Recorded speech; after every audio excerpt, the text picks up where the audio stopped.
వేదవ్యాస మహానుభావుడు ఎప్పుడైతే ధర్మరాజు గారు తమ పక్షంలో ఉన్న వారి యొక్క శక్తియుక్తులు అవతల ధార్తరాష్ట్రుల పక్షాన యుద్ధం చేసేటటువంటి వారి శక్తియుక్తులకి సరిపోవేమోనని బెంగ పెట్టుకుంటున్నటువంటి సందర్భంలో ఆ మధ్యలో వచ్చినటువంటి సమస్యని, ఆ వెలితిని పూడ్చడానికి ఆయన ప్రతిస్మృతి అన్న విద్యని ఉపదేశం చేసి సరి అయినటువంటి పథంలో నడిపించాడు. గురువు చెయ్యగలిగినది ఏమిటి అంటే పథాన్ని దర్శనం చేయిస్తాడు. ఈ మార్గంలో ప్రయాణించు అని చెప్తాడు. ఆ మార్గంలో ప్రయాణించవలసినటువంటి కర్తవ్యం శిష్యులదే అయి ఉంటుంది. ఉద్ధరేణ ఆత్మానాత్మానం, ఎవరిని వారు ఉద్ధరించుకోవాలి తప్ప ఒకరిని ఇంకొకరు ఉద్ధరించేందుకు అవకాశం ఉండదు. ఎవరైనా మార్గాన్ని చెప్పగలరు తప్ప ఆ మార్గమునందు సువ్యవస్థితము కావడము, ఆ మార్గమునందు పూనికతో ఆచరించడము, ప్రయాణం చెయ్యడము సాధకునకు ఉండవలసినటువంటి లక్షణం. అర్జునుడు అన్ని ఇక్కట్లను ప్రతిబంధకములను అధిగమించి పరమేశ్వరుని యొక్క దర్శనాన్ని పొంది పాశుపతాస్త్రాన్ని పొందాడు అంటే దాని వెనక ప్రధానమైనటువంటి కారణాలు రెండు. ఒకటి వ్యాసమహర్షి యొక్క అనుగ్రహం, రెండవది ద్రౌపదీదేవి మాట్లాడినటువంటి మాటలు. మహాభారతంలో ద్రౌపదీదేవి యొక్క వైశిష్ట్యమంతా అక్కడ ఉంది. ఆవిడ మాట్లాడితే ఎప్పుడు ఎక్కడ ఎలా మాట్లాడాలో, ఆ మాట చేత ఏ ప్రయోజనాన్ని సాధించాలో దానికి అనుగుణంగా మాట్లాడుతుంది తప్ప అదే పనిగా మాట్లాడుతూ అవతల వాళ్ళకి ఇబ్బంది కలిగించేటటువంటి రీతిలో ప్రవర్తించడం ఆమె ఎందు ఉండదు. అది ఆమె మాట్లాడినటువంటి రెండు పద్యాలు అంత అద్భుతమైనటువంటి పటిమ కలిగినటువంటి. సహనశక్తి, క్షమాగుణం బ్రాహ్మణుల యందు ఎక్కువ. క్షత్రియులు ప్రతీకారం తీర్చుకోవాలనుకుంటారు. అందుకని నాకు వచ్చే జన్మలో క్షత్రియ కుల సంజాతనై పుట్టకూడదు, నేను బ్రాహ్మణుల కులంలో పుడతానని అడిగింది వెడుతున్నటువంటి అర్జునుడితో. ఎందుకు ఆ ప్రస్తావన అంటే అవమానం తీర్చుకోవాలన్నది క్షత్రియ కులకాంత యొక్క లక్షణం. కానీ అలా తీర్చుకోవడానికి కావలసినంత శక్తి ఇప్పుడు లేదు అని ధర్మరాజు గారు అంటున్నాడు. ఇప్పుడు నీ భార్య యొక్క అవమానాన్ని తీర్చడానికి కావలసినటువంటి తపస్సుని అధ్యవసాయంతో చెయ్యవలసిన కర్తవ్యం నీ మీద ఉన్నది అని హెచ్చరిక చేస్తూ నువ్వు అలా చెయ్యగలవు అని ఉత్సాహపరచడానికి వెంటనే ఆమె దిక్పాలకులను ప్రార్థన చేసి సమస్త దిక్కుల నుండి ఆయనకు అనుగ్రహము వర్షింపబడుగాక, రక్షింపబడుగాక అని ఆయనకి రక్ష పెడుతుంది. ద్రౌపదీదేవి యొక్క వాగ్వైభవము, ఆమె యొక్క పరిణతి, వేదవ్యాసుని యొక్క అపారమైన అనుగ్రహము మనకు అర్థమవుతాయి. ఆయా సందర్భములలో అవసరం ఏర్పడినప్పుడు ఎవరు పిలిచారు ఎవరు పిలవలేదు అని చూడకుండా పరిగెత్తుకొచ్చి ఆర్తితో ఉన్న శిష్యుణ్ణి ఉద్ధరించడానికి ప్రయత్నం చెయ్యడం సద్గురువు యొక్క లక్షణం. శ్రీరామాయణంలో రామరావణ సంగ్రామం అవుతున్నప్పుడు అగస్త్యుల వారిని వచ్చి తనకి ఆదిత్య హృదయాన్ని ఉపదేశం చెయ్యమని రామచంద్రమూర్తి కోరుకోలేదు. కానీ రాముణ్ణి ఆ కష్టంలోంచి గట్టెక్కించడానికి అగస్త్య మహర్షే వచ్చి ఉపదేశం చేశారు. అలాగే అటు దుర్యోధనుడికి చెప్పాడు వేదవ్యాసుడు, వినలేదు. ఆయన యొక్క ఫలితాన్ని ఆయన అనుభవించాడు. ఇటు ధర్మరాజు గారికి చెప్పాడు, ధర్మరాజు గారు విన్నాడు. ధర్మరాజు గారి మాట అర్జునుడు విన్నాడు కాబట్టి అపారమైనటువంటి పరాక్రమాన్ని పొందగలిగాడు, అంత గొప్ప అస్త్రశక్తిని పొందగలిగాడు. అప్పుడు ఆయన ఆ తపస్సు పూర్తి చేసి పాశుపతాస్త్రాన్ని పొందినటువంటి సంతోషంతో ఇంద్రకీలాద్రి మీద కూర్చుని తపస్సు చేశాడు. ఆ ఇంద్రకీలాద్రి అనబడేటటువంటి శిఖరము ఉన్నటువంటి ఆ మందర పర్వత ప్రాంతానికి వీడ్కోలు చెబుతూ తాను బయలుదేరడానికి సంసిద్ధుడై నిలబడి ఉన్నటువంటి అర్జునుడికి హరుచేత సంప్రాప్తవరుడయ్య నరుడని ఎరిగి ఇంద్రుండు ధనీష ధర్మ వరుణ అశ్వినులతోడ సురగణ సహితుడై దివ్య విమానముల్ దివమునందు వెలుగంగా కౌరవ కుల వీరుపాలికి వరదుడై కరుణతో వచ్చే అట్టి అవసరమున ఘన రవ గభీరంబైన మధుర వాక్యమున ధర్మప్రభుండు ప్రీతి నిట్టులనియే బీభత్సునకు ధర్మ నిత్య పాండుపుత్ర నీకు మెచ్చి వరములిచ్చు వేట్క వచ్చిరి నెయ్యురై అమరనాథు దొట్టి అమరులెల్లా. ఆ సమయంలో పరమేశ్వరుడి చేత అనుగ్రహింపబడినటువంటి అర్జునుణ్ణి చూసి సంతోషించినటువంటి వాడై ఇంద్రుడు, ధనీషుడు అంటే కుబేరుడు, అలాగే యమధర్మరాజు గారు, పశ్చిమ దిక్కుకు అధిపతి అయినటువంటి వరుణుడు, అశ్వినీ దేవతలు, అనేక మంది దేవతలతో కూడి వచ్చినటువంటి వాళ్ళు ఆకాశంలో తమ తమ విమానముల యందు నిలబడ్డారు. నిలబడితే కౌరవ కుల వీరుపాలికి వరదుడై కరుణతో వచ్చే ఇంద్రుడు వచ్చి అట్టి అవసరమున ఘనరవ గభీరంబైన మధురవాక్యమున ధర్మప్రభుండు ప్రీతి నిట్టులనియ బీభత్సునకు వచ్చి నిలబడ్డవాళ్ళు ఇంద్రుడు, మిగిలినటువంటి దేవతలు. మాట్లాడుతున్నవాడు యమధర్మరాజు గారు. ఎందుకు యమధర్మరాజు గారు మాట్లాడాలి? ఇంద్రుడి కొడుకు అర్జునుడు కదా. అర్జునుడు అస్త్ర సంపదని పొందితే సంతోషించి మొదట మాట్లాడవలసిన వాడు ఇంద్రుడు కదా. యమధర్మరాజు గారు ఎందుకు మాట్లాడాడు అంటే, యమధర్మరాజు గారు అంటే కేవలం ఉసురు తీసేవాడే కాదు, ధర్మమునందు విశేషమైనటువంటి అనురక్తి కలిగినటువంటి వాడు. అర్జునుడి యొక్క ధర్మానికి ఆయన రేపు పరాక్రమంతో పోరాడితే తన కుమారుడైనటువంటి ధర్మరాజు గారు పట్టం కట్టుకోబోతున్నాడు కనుక ఆ 5 అన్నదమ్ముల యొక్క ఐకమత్యాన్ని చూసి పొంగిపోయిన వాడై ఆ ధర్మప్రభుండు, ఆ ధర్మరాజు గారు ప్రీతితో బీభత్సునకు అర్జునుడితో అంటున్నాడు, ఓ ధర్మనిత్య, ఎల్లప్పుడూ ధర్మాన్ని ఆచరించేవాడా పాండుపుత్ర, నీకు వరములివ్వాలనేటటువంటి వేడుకతో మేమందరం బయలుదేరి వచ్చాం. కాబట్టి నువ్వు మా దగ్గర ఆ అనుగ్రహాన్ని పుచ్చుకోవలసింది అన్నాడు. అని ఆ దేవతల యొక్క దర్శనము చెయ్యాలి అంటే వాళ్ళు అదృశ్య రూపులై ఉండాలి అనుకుంటే సామాన్యుల యొక్క దృష్టికి వాళ్ళు గోచరము కారు. అందుకని ప్రత్యేకంగా యమధర్మరాజు గారు అర్జునుడికి దివ్య దృష్టిని అనుగ్రహించాడు. ఆ దివ్య దృష్టి చేత అర్జునుడికి దిక్పాలకులందరూ గోచరించారు. ఆ దివ్య దృష్టితో చూసినప్పుడు అక్కడ ఉన్నటువంటి ఆ దిక్పాలకులలో వరుణుడు వైఢూర్యపు రంగు ఎలా ఉంటుందో అలా ఉన్నాడు. యమధర్మరాజు గారు నల్లటి రంగుతో ఉన్నాడు. కుబేరుడు బంగారు వర్ణంలో మెరిసిపోతున్నాడు. వాళ్ళు ఆ విమానాల్లోంచి దిగి వచ్చారు. దిగి వచ్చి, నువ్వు బ్రహ్మగారి ఆదేశం మేరకు ఈ భూమి మీద పుట్టినటువంటి నరుడు అనబడేటటువంటి ఆది ఋషివి, అర్జునుడిగా వచ్చావు. భూభారాన్ని తగ్గించడానికి నారాయణుడు అనబడేటటువంటి ఋషి కృష్ణ పరమాత్మగా అవతరిస్తే నరుడివైనటువంటి నీవు అర్జునుడిగా వచ్చావు. ఇప్పుడు నువ్వు దేవతల యొక్క పరిపూర్ణమైనటువంటి అనుగ్రహ విశేషానికి నోచుకున్న కారణం చేత రాబో కాలంలో సూర్యాంశతో జన్మించినటువంటి కర్ణుణ్ణి, దైత్య దానవ గంధర్వ యక్షుల్ని, దానవాంశలతో వచ్చి భూమి మీద పరిపాలిస్తున్నటువంటి రాజులందరినీ సంహారం చేస్తావు. భూమి మీద మళ్ళీ ధర్మాన్ని నిలబెట్టడంలో కృతకృత్యుడవుతావు అని చెప్పారు.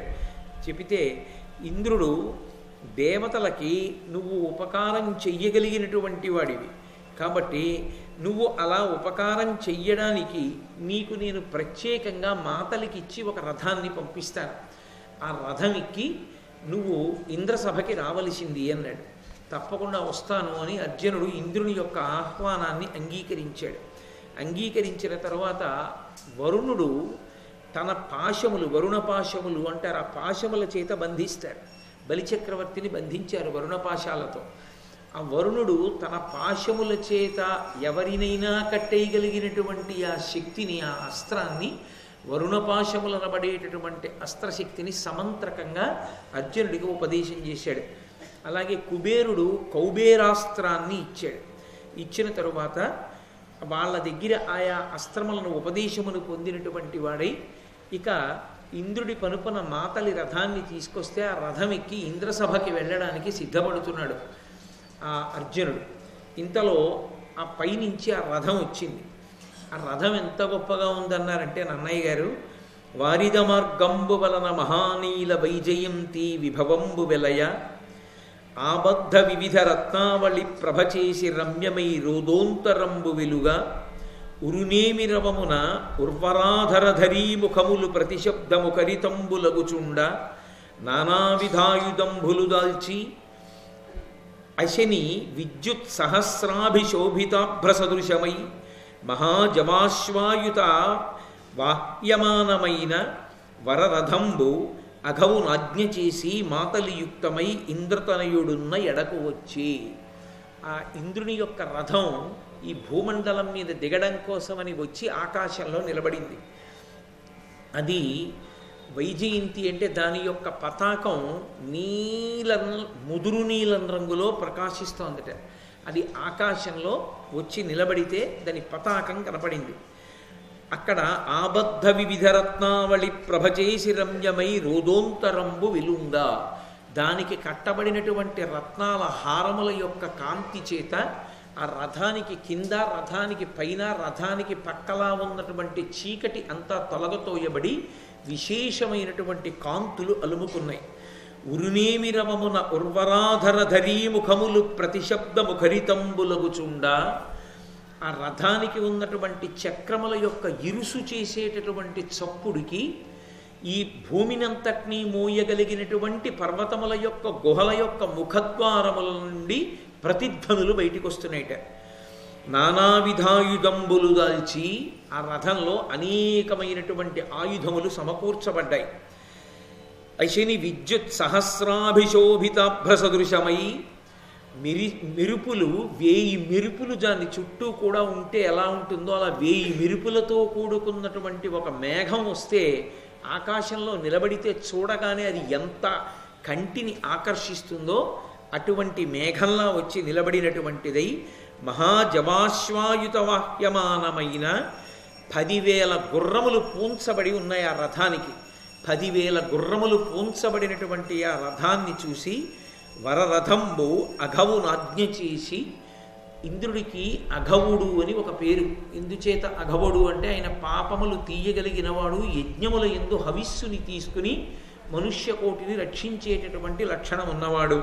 అందుకని అఘవునాజ్ఞ చేసి ఇంద్రుడి యొక్క ఆజ్ఞ మేరకి మాతలి ఆ రథాన్ని తీసుకొచ్చి ఆకాశమునందు నించున్నాడు. నించుని ఆ ఇంద్రతనయుడైన అర్జునుడి దగ్గరికి వచ్చి, నీ కోసం నీ తండ్రి అయిన దేవేంద్రుడు ఈ రథాన్ని పంపించాడు, నీవు ఈ రథాన్ని అధిరోహించి ఇంద్రసభకి రావలసింది అన్నాడు.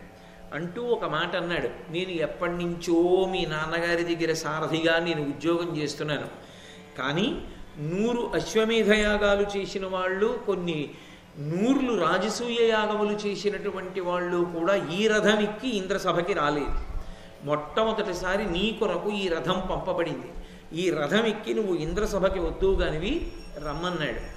అంటే మనుష్యలోకంలో సంచరించేటటువంటి ప్రాకృతమైన శరీరంతో ఉన్నవాడు అర్జునుడు కనుక అటువంటి దివ్యరథాన్ని అధిరోహించడానికి కావలసినటువంటి ఆ పునీతమైనటువంటి తేజస్సుని పొందడానికి అనువుగా వెళ్ళి గంగానది స్నానం చేసి, ఆ గంగానదిలో తన యొక్క తండ్రికి, తాతగారికి, ముత్తాతగారికి, అలాగే అక్కడ దేవతలకి అందరికీ కూడా తర్పణం చేసి తాను శుచి అయి, ఇంతకుముందు వచ్చినటువంటి దేవతల్ని కూడా అలాగే మాటల చేత, పుష్పముల చేత, మంచినీటి చేత, పదార్థముల చేత పూజించాడు. ఇప్పుడు తాను తేజస్సు కలిగినటువంటి వాడై ఆ రథాన్ని అధిరోహించి ఆయన ఇంద్రలోకానికి బయలుదేరాడు. ఆ ఇంద్రలోకం దగ్గరికి వస్తుంటేనే చూశాడు, ఆ ఇంద్రలోకం బయట ఐరావతమనబడేటటువంటి ఇంద్రుడు అధిరోహించి వెళ్ళేటటువంటి ఏనుగు నిలబడింది. అది నిలబడితేట ఒక పెద్ద పర్వతమే వచ్చి నిలబడిందా అన్నట్టుగా ఉంది. దాని యొక్క మదజల ధారల చేత పెద్ద మేఘం కురిసేసి వెళ్ళిపోతే పర్వతం నుంచి జలధారలు కారుతుంటే ఎలా ఉంటుందో అలా ఆ మదజల ధారలు కారుతున్నాయిట ఏనుక్కి. అది బయట నిలబడి ఉంది. చూశాడు ఆ ఇంద్రలోకం వంక. పరమధర్మస్థితి ప్రజ ప్రీతిగాంచిన రాజులకు ఉదగ్రరణమునందు పతుల ప్రస్తవమున ప్రాణముల్ విడిచిన వీరులకును యజ్ఞ విధులు చేసి సురలను వసుమతీసురులను తనిసిన ధర్మాత్ములకును మహాతపసులకు నిలయంబులై రమణీయంబులగునట్టి హర్మ్య విమాన సంహతుల దాని సకల భువనంబులంగల సత్పురములకెల్లా ఎక్కుడగుదగి శిఖీందు రవుల దీప్తి లేకున్న తనదైన దివ్యదీప్తి విస్తరంబున ఎప్పుడు వెలుగుదాని. అమరావతి నగరం ఇంద్రుని యొక్క రాజధాని. ఆ అమరావతి నగరం వంక చూశాడు.